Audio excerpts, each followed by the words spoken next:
What happened? Where are they holding her? Where is my wife? Oh no, sir. She'll be dead by now.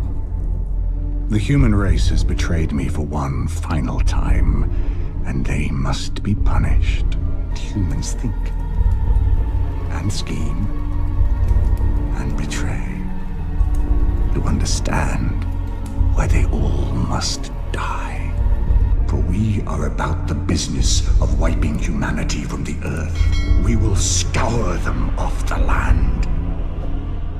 We will continue to use the Night Hordes, all the creatures of terror that humanity once drove away.